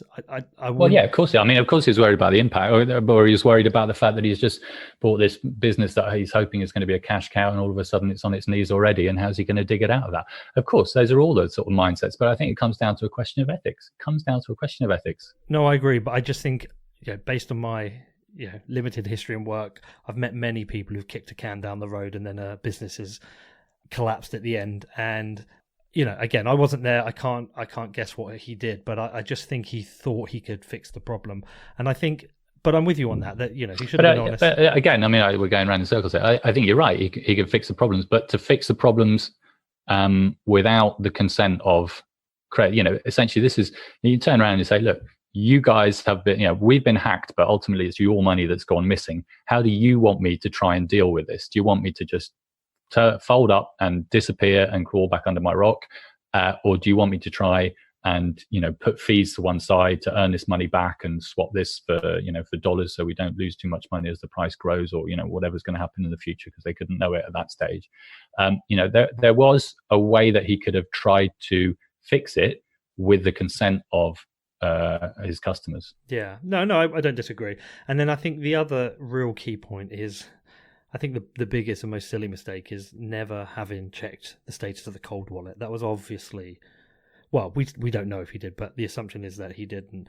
He's stated on the record that he didn't. And again, the reason he gives is that the way the wallets were structured, it was risky to access it. And that again, like you say with Mark, he's very kind of forthcoming, and then suddenly stuff just doesn't quite make sense. And then you wonder, well, actually, how forthcoming are you being? There is always that kind of confusion around it. And in fairness, things at the time were very complicated. It's not as straightforward as it seems sitting here now. But I struggle to accept that. I think, he knew that the accounts were in a mess, and he knew that if he was, maybe, you get to that point where, fuck, I don't want to look, it's just, I know it's how ugly it's going to be. Or maybe he was worried, like, I can't let the staff look at this, because if they do, they're going to leak it, and then the exchange is going to come crashing down. That initial ethical choice not to tell customers at the time, then you end up very quickly down a sort of rabbit's hole where you are forced to then build, a lie on top of a lie on top of a lie in order to keep treading water. And I think the fact that he wasn't checking accounts, my suspicion, my personal belief, is that was more driven by that idea that, I know the accounts are a mess. I don't want to look. I don't want anyone else to look, because I don't want it to get out. And as a result, the hack is amazing. 2.5 years, almost 3 years, I think it was, where someone's stealing coins hundreds of times a day. It's just incredible. Yeah, and one of the things I do give a little bit of a defense to Mark is that I think one of the things people don't recognize is that the site was being attempted to hack, or people are attacking it on a constant daily basis, and he was kind of fighting that and fighting fires, and it was still kind of the first exchange. So people look at the hacks that happen and think you're an idiot, but probably don't realize the amount that he probably also thwarted. And he is essentially, he's taken on some butchered, problematic code base, and he's tried to do his best to kind of build it out. But there's no, if you're going to launch an exchange today, there's many case studies of things have gone wrong that you should do right, and it's still happening today. We've had Cryptopia, we've had what was the other one? Quadra. I always forget the name.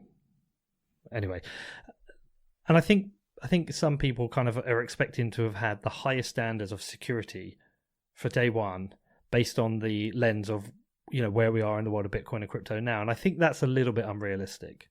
I think that's really fair. I think you're absolutely right, and I think exactly as you say, there were probably a bunch of other things that could have gone catastrophically worse that he avoided. And I think he was, launching into a very unknown world in terms of regulation and licensing, in terms of money transferring and AML. And there were some things that he were doing that, you learn about now and you think, oh wow, that was pretty forward thinking. I think as a chief technical officer, he'd probably been, I don't know, maybe as a chief technical officer, he might have been quite a good person to run that exchange. As a CEO, with hindsight, I think it's pretty clear he wasn't. And I wonder if he wouldn't admit to that as well, actually, at this point. You think almost certainly he's no CEO. It's a very, very hard role to do. And I would never envy someone having to be the CEO of a major exchange. I mean, who was I speaking to recently? And somebody running an exchange, and I said, you must have a constant fear of something going wrong. And they said, yeah, your main fear is you've got this huge honeypot that's growing all the time that people are trying to steal from you. Yeah, I think as a businessman, all the things that we're facing now as creds, look at the CoinLab case. There's one narrative, which is poor Mark, he was hard done by, and Vincennes is taking advantage of the situation. But there's another narrative, and this other narrative kind of appears in all the stories. It appears in the story about the 80,000 Bitcoin hack of, is it Jed's fault? Is it Mark's fault? Is it someone else's fault? And the other narrative is, maybe Mark was just a lousy businessman. Why didn't Mark say, hang on a minute, Jed, you're 80,000 Bitcoins short. I'm not taking this on. Or we need to, address this in a different way. Or you need to stump up the difference. As I think, that wouldn't be an unreasonable business decision. You're buying something for X and suddenly it's worth 80,000 Bitcoins less. Then you don't just carry on. I don't see that that's particularly complicated day one business school stuff, isn't it? And so that in all of these stories, likewise with CoinLab, the narrative could be that maybe Mark was just really difficult to work with, and maybe he kind of created these problems that weren't there, or whatever reason, and actually CoinLab have a valid case. I don't think that's right actually in that case, but there is always this nagging doubt with all these kind of stories that come up, and you think, okay, well, the common denominator in all of this might just be that Mark was a really, really bad businessman, and here's another way in which he created another big problem. And if he'd been selling cookies out of a shop, and cookies are still worth $2 now, like they were in 2013, then it really wouldn't have mattered. The problem is that he's being judged pretty harshly about his business acumen, because it just so happened that the industry he stumbled into had at its heart an asset which went from being worth pennies to being worth thousands of dollars. And so all of those mistakes are multiplied. And often you'll hear people, the main accusation is that he's incompetent. I mean, you get a lot of different accusations, but the main one is he's incompetent. And I try not to use that. I think the not checking the cold wallet was incompetent, but I say generally, and it's a very similar term, but I think it's a slightly different connotation. I tend to just think he was just way out of his depth. Yeah, and I think in fairness, I think anyone would be. I think this is a really difficult industry to be in 2011, 2012. It's real Wild West stuff. And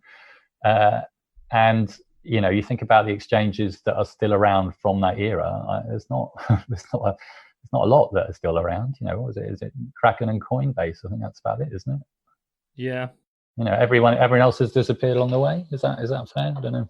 I think pretty accurate. I think I haven't found actually that there's a huge amount of ill will towards Mark. There are a few people, but I think generally most people have got a certain amount of sympathy as well. There's like a balance, and I think possibly that's the whole time as a healer thing.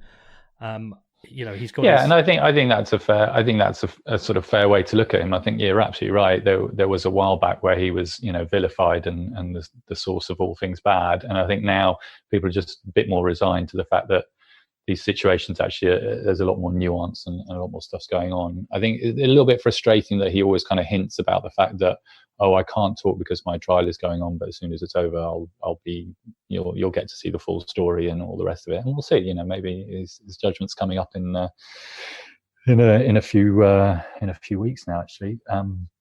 So we'll see what is revealed, if anything, after that. I don't, personally, I don't have any sort of ill will or malice towards Mark. I think, I wouldn't trust him to run a business for me, but I wouldn't throw rotten tomatoes at him.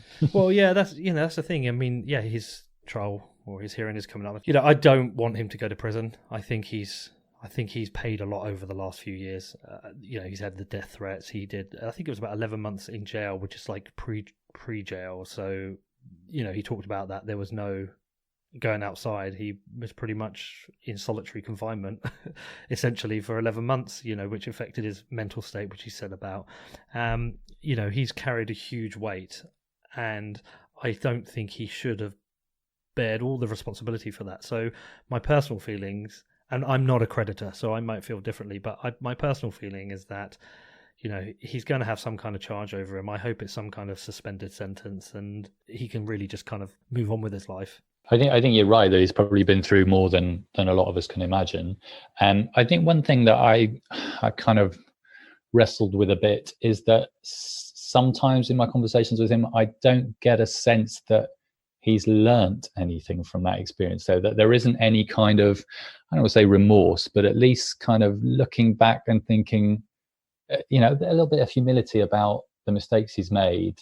And vocally on one level he is, very much, owns up to his mistakes, but in terms of how to progress things now, it feels like there's still I still get glimpses of there's this same attitude, if you like, that's okay, I can fix this. I can, if there was a point a little while back before we moved into civil rehabilitation that he kind of came up with this plan that was going to cost $250 million or something like that to get Mt Gox back again so that people could be paid out.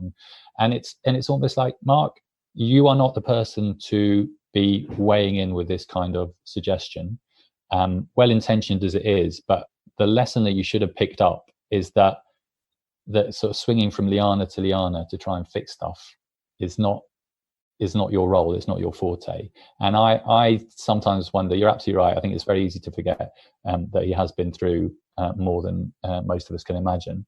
But I just wonder if that whole experience has taught him the lessons that maybe he should be getting. And I don't know. I'm sure he does wrestle with this stuff. I'm sure he's a very deep thinker, actually. So I'm sure he does. And probably really unfair to have his every move and nuance analysed and discussed in public about like we're doing now. So Mark, if you're listening, I apologise for psychoanalyzing you in public. It's not really fair. Yeah, it's funny because as you say that, in the back of my mind, I was thinking, God, is this really bad taste to be discussing it like this? But I don't know. I think he, he is a public figure, whether he wants to be or not. I think he's put himself into the public domain enough that that this is what comes with it. He is ultimately the figurehead of an organization which lost $500 million, and there are a lot of people that want to understand why, and his person and character and personality are part of that understanding. So I would say, as a journalist, this kind of discussion is fair game. Right. Okay. Well, listen, I'm conscious of time, so I've got to kind of wrap up and just give you like an overall picture, and then we've discussed Jed and we've discussed Mark, and I think my overriding feeling is that the most important thing is this now just gets wrapped up as quickly as possible, and that the CR plan gets to be executed as the creditors want, which is the CoinLab thing needs to go away as quickly as possible. I think Brock needs to just step back and step away from the whole thing and just silence himself for it. And then the creditors work with the trustee to bring this to a closure as soon as possible, and then the whole thing get buried and everyone move on with their life. I can't really think of anything else. Kelman did a great job of summing it up, and I think he's a great representation for the creditors as well, but it just feels like this is what needs to happen. Yeah, I think ultimately this whole debacle is really fascinating because it's the first time, I suppose, that on this kind of scale, the world of crypto has come headlong into the world of the statute books and the laws of, especially in Japan, where things are even more rigorous than they might be in the US, say. And it's this collision of these two worlds of like a bunch of crypto type people like Brock, who's coming in like, yeah, okay, we'll just issue a coin, bing bang, it'll all be done. And these very sort of humble and genteel legal bankruptcy lawyers with 15 years in the firm, and just busily looking over their documents and quietly going through their ledgers of paperwork. And it's just this collision of these different sets of rules, these statute books and the rules of the ICO and the venture capitalist, and the speed of those two things moves at completely different pace. And there is this absolute frustration that why can't this just be sorted out? And the reason for that is there is this legal process which is plodding along meticulously and diligently, going through every step along the way. But yes, in terms of the way that will be sorted out, ultimately, CoinLab needs to be reconciled, and then the trustee. I have no doubt that the trustee wants to. I have no doubt he's aware of what creditors want, and he wants to be able to deliver that. But he's also under a bunch of restrictions and rules that are dictated by the statute and by the court, and he's going to have to try and sort of navigate his way between the two. Right. Okay. So to close up, we're 5 years on. Hopefully, it won't be another 5 years, but if it is, I'm sure we'll speak. But we're 5 years on now. Just kind of, how do you personally reflect on it all? What do you take from it? Also, just finish off by letting people know how they can stay in touch with you, and if you want to hear from anyone, who is it, and how they can get in touch. Yeah, it's tricky. I think I'm so in the day-to-day of it that I don't really have that sort of big picture reflection so much anymore. I mean, I suppose the kind of key thing really is how, it's all numbers on a spreadsheet on one level, but actually, it's a lot of money that could have some pretty dramatic effects on a lot of people's lives. And it would just really nice. It'd just be a really lovely story to see that delivered, and to see people getting these windfalls that they've been waiting a long time for, and going on and enjoying the fruits of those windfalls. and I think it'd be quite nice to sort of do that together with a bunch of other people that have been part of the journey. I kind of make the comparison of like winning a lottery ticket. You buy a lottery ticket and then you win and you get the money, and it's almost too easy to be enjoyable. Whereas what creditors have been through, they've been through this journey, and hopefully there's a winning lottery ticket at the end of it, but we kind of earned it. And yeah, I just kind of hope that there's a lot of happy people at the end of it all, and hopefully that's not too far away. In terms of the plug to join Mt Gox Legal, it's an entirely voluntary organisation, cooperative. It's a cooperative of creditors. I'm sorry that it costs money to join. I wish there was a way of doing it without asking people to pay. It's $100 to join, and then after that you can donate as much or as little as you like. And I think pretty much everyone that's joined it, with maybe the exception of one person on Reddit, is really happy with the information that they've gained from it. We have over 1,000 creditors. I feel like we have the ear of the trustee. I think he takes Mt Gox Legal very seriously, and that's quite a responsibility to carry. It's open to anyone with a claim in the bankruptcy or in the civil rehabilitation, and I think it's a wise investment. All right, man. Well, listen, look, thank you for coming on. I really appreciate what you've done. I appreciate your openness, and I look forward to this one getting out, seeing what the response is. Yeah. Listen, once again, and thanks to you for putting the series together. I think it's really, really valuable for creditors.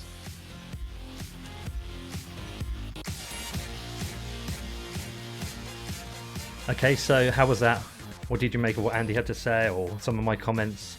I really enjoyed going through this with Andy, actually. I found that his thoughts were really balanced and really quite fair. And in some instances, he changed my opinion. I think perhaps at times I may have been a little too soft on Mark, or may have come across as soft on Mark and maybe oversympathetic towards what he's been through. And towards the end, when we discussed items related to, say, the missing $50,000 or the missing 80,000 Bitcoin, or Mark's duty to creditors when he discovered this, I think possibly I have been too soft. And I've definitely had my opinion changed a bit by Andy there, because clearly Mark did make some fatal errors with regards to taking over what was a technically flawed exchange and business arguably insolvent. The whole process has been very interesting on many levels for me, and I would love to do it all over again. It came together very quickly. I think the turnaround from the interview with Jed to then flying out to Japan and recording 5 more interviews was very short. And to try and digest the full history, the different opinions, and kind of get a clear picture of what has happened, what is going to happen, what is currently happening, it's really difficult. There's so much information out there, so many contradictory opinions, and also like lots of people getting in touch with me and sharing their thoughts, which also can be quite contradictory. I want to get across like how complicated a thing to navigate this thing is, and still is. And there is lots more questions I still have, and probably a bunch of things I've got wrong. Without doubt, though, during the process, my opinion has shifted quite a bit, and will likely shift again in the future. And I don't know what's going to happen, but I'm going to be keeping a close eye on everything. But I do hope personally that the civil rehabilitation process can be wrapped up as soon as possible, and hope that anything which is interfering with that process will just slide away as soon as possible. With regards to Mark, I keep coming back to the point that I think he is often judged with a bias of a Bitcoin which has reached a price of multiple thousands of dollars and a far more mature industry than when he took over the exchange. And I don't think he was prepared for what he took on. I don't think he was prepared as a business person, but also technically. And I don't think he could foresee that he was taking over something that would end up accelerating to controlling hundreds of millions of dollars. But then I don't know what I would have done in the same situation, or any of us would have. It's just a very complicated picture. Do I think he is innocent? People have come to me and said, oh, you think Mark's innocent. But what is he innocent or guilty of exactly? He definitely made a number of mistakes, and I think it's really down to the courts to judge criminal liability. And that's going to come up for him. That's not for me to judge. I just think he has been through a lot, and I think he's definitely made some mistakes and will pay for them, or has already paid for them. But I'm not here to say guilty or innocent either way. I'm more just kind of judging what he's been through. I personally hope that all the key parties can kind of get to a point of peace with this. I hope the creditors can receive what they're due, and I hope Mark can get on with his life. And I just hope that's what kind of comes out of this all. Maybe I've been a little naive at times in the process. I do not believe Mark wants anything from this other than from the creditors to receive as much as quickly as possible. But, maybe I've been naive. Who knows? We will see. The whole thing has been a huge challenge on many levels, mainly as to what my role is. Am I a journalist? I don't think I am. I'm certainly not trained as one, and I certainly don't operate like one. But maybe the questions about whether I've been objective enough are fair. I don't really know. I don't really have the answers. I'm not a trained journalist for sure. I'm just some guy who created a podcast and has fell into interviewing people, and it's kind of come to this point. But maybe it's come to a time where I need to consider the responsibility of the content I produce. I don't know. It's something I'm working on, definitely thinking about. Feedback always welcome. Anyway, listen, thank you to everyone who supported me through making this series. Thank you to all the guests who've come on, all the people who've shared the content, all the feedback I've received. I'm really grateful. I hope it's been useful. I hope people have enjoyed it. As ever, if you want to talk to me, I'm open to discussing this with anyone. My email address is hello@whatbitcoindid.com. And thanks for all the feedback I've received, positive and negative, both help. So now I'll be back to my normal schedule of normal interviews. Also, just a big thanks to everyone who supports the show on an ongoing basis. Anything you do, literally anything you do. It's amazing I've got to this point where it's a full-time job and it pays for itself.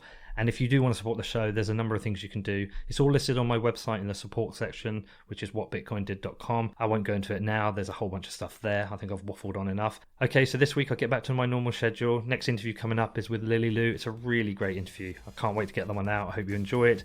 And remember, if you want to reach out to me, my email address is hello@whatbitcoindid.com.